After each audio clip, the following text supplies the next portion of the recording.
Bénédiction à tous mes frères et sœurs, que la main de l'Éternel puisse être avec vous. C'est avec un grand honneur que je fais cette vidéo pour parler encore une fois de la parole de Dieu. Ces derniers temps-ci, le Seigneur nous a révélé beaucoup de ses mystères et Dieu encore nous parle à travers son Saint-Esprit. Et aujourd'hui, nous souhaitons toucher un thème assez sensible, un thème que les chrétiens connaissent beaucoup, c'est sur la bataille spirituelle. Donc, nous allons parler de la bataille spirituelle. Donc, si vous êtes là, vous pouvez déjà m'envoyer un message dans le nom de Jésus-Christ. Soyez tous bénis, tous ceux qui viennent d'arriver. Que la puissante main de l'Éternel puisse être avec vous dans le nom de Jésus-Christ. Nous allons prendre nos Bibles dans le livre de Éphésiens chapitre 6. Éphésiens chapitre 6. Si vous êtes là, alléluia, la paix du Seigneur avec vous, à vous tous. Vous pouvez inviter des amis à vous pour suivre la prédication. Alléluia. Que Dieu vous bénisse tous abondamment. Donc nous allons prendre Éphésiens. C'est possible, aller dans le livre d'Éphésiens, Éphésiens chapitre 6, à partir du verset 10. Alléluia. Que la bénédiction de l'Éternel puisse être avec chacun de vous, dans le nom de Jésus. Éphésiens 6, 10. Dieu a beaucoup de choses à nous dire. L'Éternel a des révélations à nous donner. Donc, est-ce que vous m'entendez bien? Si tu m'entends bien, tu peux envoyer. Alléluia. Gloire à Jésus. Éphésiens chapitre 6 à partir du verset 10. Gloire à Jésus. La parole de Dieu nous parle de la bataille spirituelle. C'est un thème très fort parce que Dieu nous appelle, nous tous, à rentrer dans la guerre spirituelle. Dieu appelle tous les chrétiens à rentrer dans la bataille. Donc nous avons besoin, nous tous, de rentrer dans cette guerre. N'oubliez pas, quand vous acceptez Jésus-Christ, tu n'acceptes pas Jésus-Christ seulement pour être là et c'est fini. Non. Mais tu acceptes Jésus pour rentrer dans une guerre. L'Éternel nous appelle à entrer dans une guerre. Donc c'est cela. C'est quelque chose de très important. Alléluia. Donc continuez à partager pour vos amis afin que nous puissions entrer dans le passage. Donc, Éphésiens chapitre 6 à partir du verset 10. Gloire à Jésus-Christ. Le Seigneur a des choses à nous dire. La guerre spirituelle, elle est réelle. La guerre spirituelle, c'est quelque chose de très dangereux aussi. Mais nous sommes obligés de passer par là. Parce que Dieu nous appelle à une guerre. Éphésiens chapitre 10 nous dit: Enfin, mes frères et sœurs, fortifiez-vous dans le Seigneur et dans sa force toute puissante. Revêtez-vous de toutes les armes de Dieu, afin de pouvoir tenir ferme contre les manœuvres du diable. En effet, ce n'est pas contre l'homme que nous avons lutté, mais contre les puissances, contre les autorités, contre les souverains de ce monde de ténèbres, contre les esprits du mal dans les lieux célestes. Et plus tard, dans le verset 13, la Bible nous dit: c'est pourquoi prenez toutes les armes de Dieu afin de pouvoir résister dans le jour mauvais et tenir ferme après avoir tout surmonté. Tenez donc ferme et autour de votre taille la vérité en guise de ceinture, enfilez la cuirasse de la justice, mettez comme chaussure à vos pieds le zèle pour annoncer l'évangile de paix. Prenez en toutes circonstances le bouclier de la foi avec lequel vous pourrez éteindre toutes les flèches enflammées du mal. Faites aussi bon accueil au casque du salut et à l'épée de l'esprit, c'est-à-dire la parole de Dieu.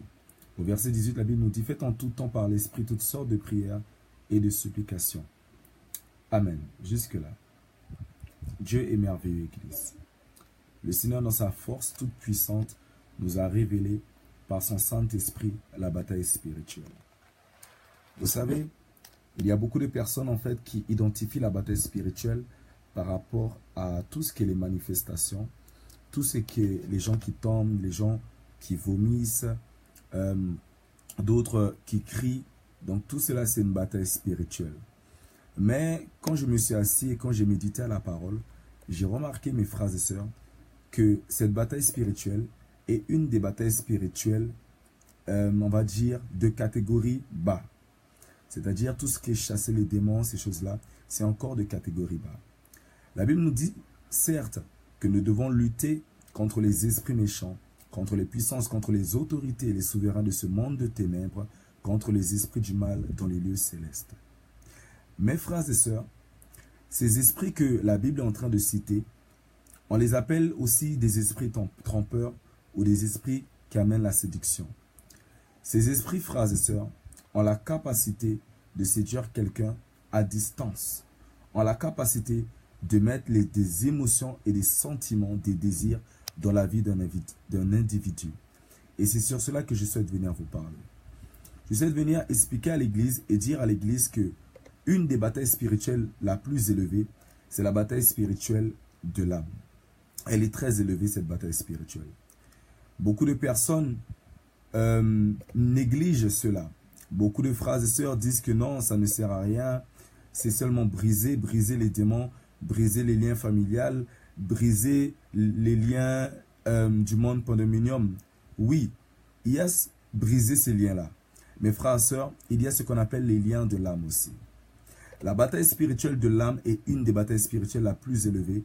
Et c'est cette bataille spirituelle qui a détruit et qui détruit beaucoup de chrétiens. Si tu me suis, écris Amen. Cette bataille spirituelle est tellement intense, frères et sœurs, que cette bataille spirituelle a même séduit un frère à nous. Quand vous lisez l'histoire de la Bible, vous allez voir qu'il y a eu un moment, Jésus-Christ avait parlé à Pierre. Donc, il y a un moment, Jésus-Christ a dit aux disciples, il a demandé aux disciples, qu'est-ce que les hommes disent de moi? Et là, il y a Pierre qui est arrivé, eux tous disaient que oui, on t'appelle, t'es Élie, t'es le Messie. Pierre, il arrive, et Pierre dit à Jésus, il dit que toi, tu es le Fils de Dieu, tu es l'envoyé de Dieu. Et là, le Seigneur Jésus-Christ parle à Pierre, il dit, ce n'est pas la chair ni le sang qui t'a révélé, mais c'est mon Père qui t'a révélé. Plus tard, vous pouvez observer, dans la suite, qu'il y a eu un moment que Jésus-Christ est en train de parler. Il disait que je vais aller à Jérusalem, je vais souffrir à Jérusalem, et là-bas on va me maltraiter, on va me tuer et tout. Et vous allez observer que Pierre, parce que Pierre avait eu une approbation de Jésus-Christ, Jésus-Christ l'avait élogié, donc de cette même manière il recherchait cela aussi. Mais sauf que ce conseil que Pierre avait donné à Jésus-Christ, il a dit à Jésus-Christ que le Seigneur te garde, ne va pas à Jérusalem pour aller mourir. Donc, apparemment, en regardant bien, on dirait que c'est un bon conseil. On dirait que c'est quelque chose de bon. On dirait qu'il y a une substance positive. Mais en vérité, cette substance et ce conseil ne venaient pas de Pierre. Et ça ne venait pas de l'Esprit de Dieu. Ça venait tout droit de Satan. C'est pour cela que quand Jésus-Christ a regardé Pierre, il n'a pas dit « arrière de moi Pierre », il a dit « arrière de moi Satan ». Parce qu'en fait, il avait les pensées des hommes. Donc, c'est pour vous expliquer que Satan a la capacité d'envoyer des pensées, que ce soit dans les gens du monde et que ce soit dans les chrétiens. L'ennemi a la capacité de confondre les choses. Il y a des pensées que les chrétiens ils ont. Il y a des pensées que certains chrétiens ou chrétiennes ont sur la sanctification. Et en fait, ce n'est pas leurs pensées, mais ce sont des pensées lucifériennes. Je vais vous donner un exemple. La Bible nous dit, frères et sœurs, que Jésus-Christ nous a pardonné de tout péché et le sang de Jésus-Christ est là. La Bible nous dit qu'on ne doit pas pécher. Mais si quelqu'un pêche, il y a un avocat, Jésus-Christ le juste, il est là pour nous pardonner, pour nous justifier de tout péché. Donc c'est cela que la parole de Dieu nous dit. Mais vous avez tendance à avoir certains chrétiens, quand ils tombent dans le péché, ils ont tendance à dire que c'est bon, c'est fini pour moi. Je retourne dans le monde, j'abandonne. Pourquoi? Parce que je ne suis pas saint. Je ne peux pas être agréable à Dieu parce que Dieu exige la sainteté. Et je marche dans la chair. Et la Bible me dit dans le livre de Romains 8 que ceux qui marchent dans la chair ne peuvent pas plaire à Dieu. Et les chrétiens commencent à se justifier comme ça. À première apparence, elle a l'air, on dirait une justice et on dirait une sainteté, une véritable sainteté. Mais c'est une fausse sainteté. Parce que ces pensées-là ne viennent pas de Dieu. Ce n'est pas les pensées du Saint-Esprit. Ce sont des pensées qui sortent tout droit de l'enfer. La Bible nous dit que si tu pêches, il y a ce qu'on appelle pécher et vivre dans le péché. Ce sont deux choses différentes. Pécher et vivre dans le péché. Tomber et rester par terre, c'est deux choses différentes. Quand tu tombes, tu restes par terre, eh bien tu n'avances pas. Mais quand tu tombes et que tu te relèves, alors que tu vas avancer. Donc il y a deux choses différentes que nous devons savoir. Continue à partager la vidéo, afin que Dieu puisse toucher le plus grand nombre de personnes. Donc, les gens disent, j'ai péché, donc je vais laisser Jésus-Christ. Je ne suis pas digne d'aller à l'église. Je ne suis pas digne d'être au milieu des sœurs. Regarde, eux, ils ont une vie de sainteté. Les frères jeunes, ils prient. Moi, je ne suis pas digne. Donc, comme j'ai péché, je vais retourner dans le monde. Cette pensée va amener beaucoup de chrétiens en enfer.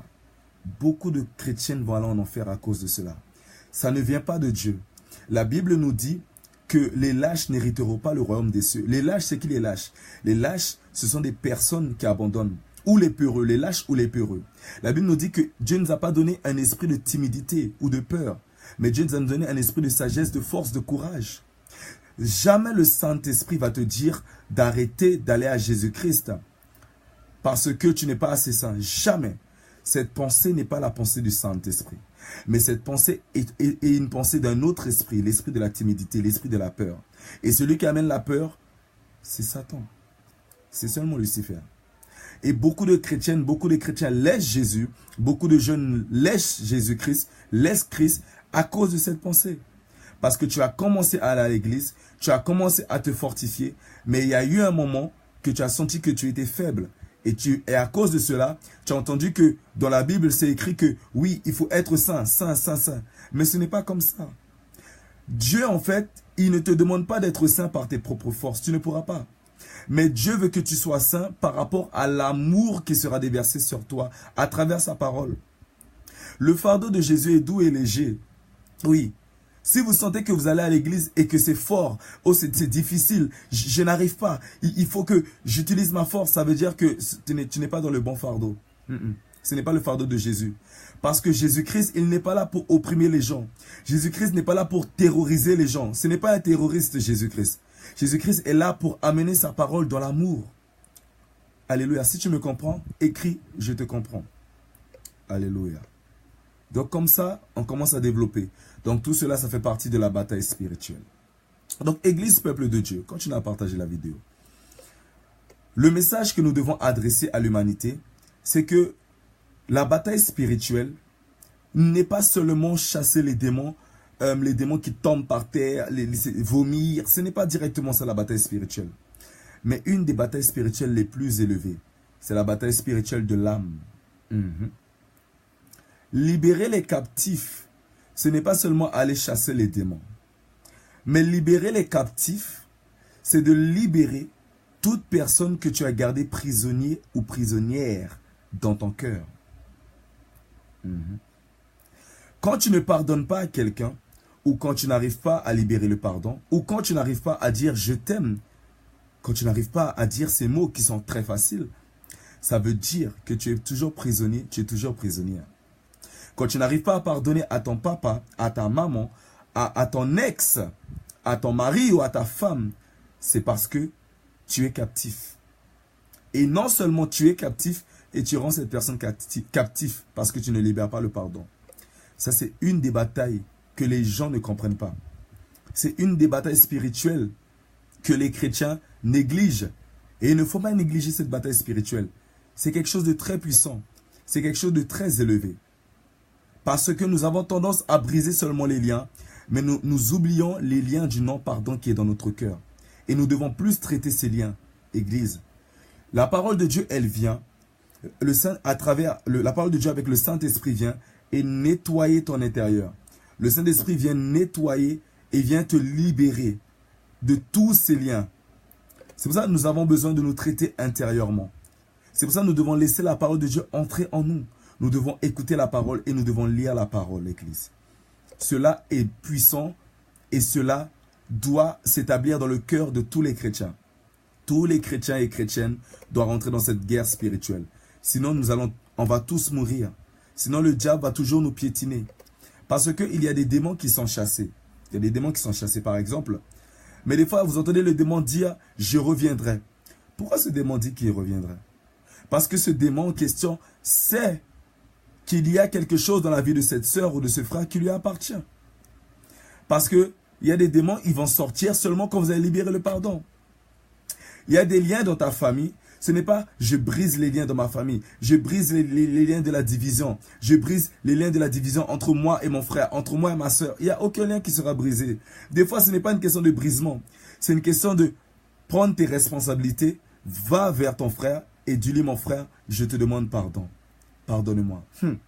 Église, le pardon a une puissance élevée que vous n'avez aucune idée. C'est maintenant que vous allez commencer à comprendre c'est quoi le pardon. Il y a des choses, des liens, tu n'as même pas à briser. Il y a seulement à aller parler à la personne. Oui. Il y a des choses, ce n'est pas, oui, Père éternel, chasse cet esprit de division entre moi et ma soeur. Chasse, chasse. Et tu fais 40 jours de jeûne, ça n'a rien à voir. Des fois, va au chinois par rapport, excusez-moi, va à l'épicerie et prends quelque chose, achète, va dans le magasin, achète par exemple, je ne sais pas moi, quelque chose à manger ou au restaurant, ou invite cette personne au restaurant. Je te dis, cela brise beaucoup de liens spirituels, beaucoup de chaînes spirituelles sont brisées. Parce que l'amour, frère, sœur, c'est cela en fait. Elle est la plus grande puissance de l'univers. Elle ne peut pas mourir à l'amour. L'amour ne peut pas mourir. Personne ne peut détruire l'amour. C'est pour ça que nous devons faire et nous devons mettre en pratique ces commandements. Quand Jésus-Christ nous dit « bénissez nos ennemis », là, dans Matthieu chapitre 5, frères et sœurs, c'est la plus grande bataille spirituelle jamais connue. Des fois, les gens, ils négligent Matthieu chapitre 5. Non, bénissez. Oui, mais la Bible dit bénissez, il faut bénir. Vous négligez, on néglige. L'Église néglige cela. Mais quand vous vous asseyez et quand vous méditez la parole, comme le psaume 1 nous dit, vous comprenez les révélations.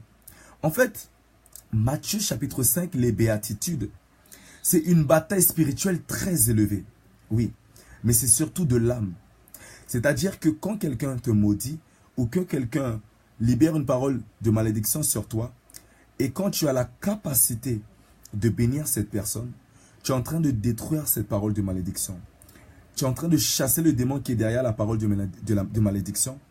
Et non seulement tu fais ça, mais tu es en train aussi de te libérer. Quand tu bénis ton prochain, quand tu bénis ton papa qui t'avait fait du mal, tu bénis ta maman qui t'avait fait du mal, qui te disait depuis que tu étais jeune, tu ne seras rien du tout. Oui, toi tu seras une prostituée. Toi, mon garçon, tu ne vas jamais apprendre à l'école, tu ne seras jamais intelligent. Mais quand tu t'assois, tu dis c'est vrai, mon papa m'avait dit ces choses. Ma maman m'avait dit ces choses. Mais non, je vais la bénir. Quand tu commences à bénir cette personne, les paroles de malédiction que ta maman et que ton papa t'avaient dit, ça faisait longtemps dans le passé, commencent à être brisées. Aussi, tu es avec moi, écris Amen. Gloire à Jésus-Christ. Nous avançons petit à petit. Et le Seigneur nous révèle les choses petit à petit. Quand tu commences à bénir quelqu'un, il y a une puissance dans le monde spirituel. C'est quelque chose de très fort. C'est pour ça que nous devons bénir nos familles. Nous devons bénir ceux qui nous font du mal. Dans le monde, ce n'est pas cette philosophie. Dans le monde, par exemple, quand quelqu'un te fait du mal, le monde te dit, regarde, ce gars, il t'a fait du mal. Regarde, en plus, il te trompe. Trompe-le aussi. Fais-le du mal pour qu'il sente. Il faut faire bien, fais le bien du mal pour qu'il sente. Et trompe-le avec un ami à lui pour qu'il sente vraiment. Mais dans la philosophie de Jésus-Christ, ce n'est pas comme ça. Non. Jésus-Christ te dit de bénir. Aime. Parce que quand tu bénis quelqu'un, quand tu fais du mal, en fait, tu es en train de te prisonnier encore. Tu es prisonnier. Je vais vous expliquer quelqu'un qui est prisonnier. Vous savez que Satan, en fait, est prisonnier. Lucifer est prisonnier. En fait, l'orgueil a prisonnier. Satan ne sait pas, mais Satan est possédé de l'orgueil. Des fois, les gens disent que les démons possèdent les gens, mais les démons ne possèdent pas seulement les gens. Les démons, eux aussi, sont possédés. Les démons, en fait, sont possédés du non-pardon. Ils n'arrivent pas à pardonner à Dieu. Satan a été possédé par l'orgueil. En fait, l'orgueil a vaincu Satan. Ce sont des révélations que je vous dis. L'orgueil, en fait, a vaincu Satan. Satan ne peut pas être délié. Satan n'arrive pas à libérer le pardon. Satan n'arrive pas à faire du bien. Il est prisonnier. C'est pour cela, en fait, quand quelqu'un est orgueilleux, c'est pour ça que la Bible dit que Dieu résiste aux orgueilleux. Parce que quand Dieu voit un orgueilleux, Dieu se rappelle de Satan. Dieu voit Satan. Dieu voit quelqu'un qui n'arrive pas à libérer le pardon. Quelqu'un qui n'arrive pas à se soumettre. C'est ça un orgueilleux. Église, ce sont des choses dans le monde spirituel que les chrétiens doivent comprendre. Et les chrétiens doivent prendre ces clés pour libérer leur famille et libérer leur nation. Quand tu es un pasteur et que tu n'as pas de problème avec un autre pasteur, mais que tu n'arrives pas à te mélanger, tu n'arrives pas à t'unir avec ce pasteur. C'est que des fois, il y a un problème, à part si c'est un faux prophète que Dieu te l'a révélé. Mais si c'est quelqu'un qui prêche bien, qui est droit dans le chemin de Dieu et que tu n'arrives pas vraiment à te mélanger, à t'unir, alors que Dieu nous appelle dans l'union, c'est parce que des fois, intérieurement, tu as des batailles, tu as des prisons de l'âme. Tu as peur que lui, quand il va venir prêcher dans ton église, il va peut-être prendre tes âmes, alors que ce n'est pas tes âmes. C'est le peuple de Dieu. Et tu as peur de faire des croisades avec cet homme de Dieu. Tu as peur de l'inviter parce que tu penses que les yeux du peuple vont arrêter de te fixer et les yeux du peuple vont aller sur ce pasteur. Mais on n'a jamais dit que les yeux du peuple doivent rester fixés en toi. Les yeux du peuple doivent rester en Jésus-Christ. Si tu le crois, écris gloire à Jésus. Amen. Nous, les hommes de Dieu, nous ne sommes pas là pour faire les yeux du peuple rester fixés en nous. Mais nous sommes là pour faire les yeux du peuple être fixés en Jésus-Christ. Il faut que nous arrêtons ces choses de prédication, ces batailles sentimentalistes. Parce que la plupart des batailles des hommes de Dieu, c'est dans les émotions, c'est dans les sentiments. Ce sont des choses terre à terre. Nous devons commencer à rentrer dans la dimension de l'aigle. Nous devons voler en hauteur, frères et sœurs. Il ne faut plus qu'on reste en bas. En bas ici, frères et sœurs, il y a trop de danger. Nous devons être en hauteur. Donc, peuple de Dieu, une des plus grandes batailles spirituelles, c'est dans l'âme. Quand tu as la capacité de pardonner à quelqu'un qui t'a fait du mal, alors là, tu commences à rentrer dans la véritable guerre spirituelle. Mais le temps que tu ne pardonnes pas, presque, je veux te dire presque, tu n'es même pas encore rentré dans la véritable bataille spirituelle. Tu n'es même pas encore rentré. Tu ne sais même pas c'est quoi la guerre spirituelle. C'est pour ça les démons partent et reviennent. Ils disent qu'ils vont revenir. Pourquoi? Parce qu'ils ont toujours la porte du non-pardon dans ton cœur. Quand ils te regardent, ils voient le non-pardon. Et ce démon, lui, il opère dans le non-pardon. Ainsi, même si on le chasse, ton pasteur le chasse, il va revenir. Parce que tu ne pardonnes pas, ma soeur. Mais le jour que tu vas pardonner, pap, on n'aura même pas besoin d'imposer les mains. Tu n'auras même pas besoin de tomber par terre, de vomir, non. Directement, tu seras pardonné. Alléluia. Dieu est merveilleux. Donc, frères et sœurs, quand la Bible nous dit de combattre contre tous ces esprits, les autorités, les membres du monde souverain et tout, les esprits de l'air, ce sont ces esprits dans ces derniers temps qui vont beaucoup manifester la bataille spirituelle dans nos émotions et dans nos sentiments. La plupart des batailles spirituelles actuellement, c'est dans les émotions et dans les sentiments. Les gens sont dépressifs, les gens passent beaucoup de batailles, les gens ne se comprennent plus. La bataille spirituelle actuellement est dans les émotions et dans les sentiments. C'est pour cela que nous devons faire très attention à nos émotions et nos sentiments, nos désirs.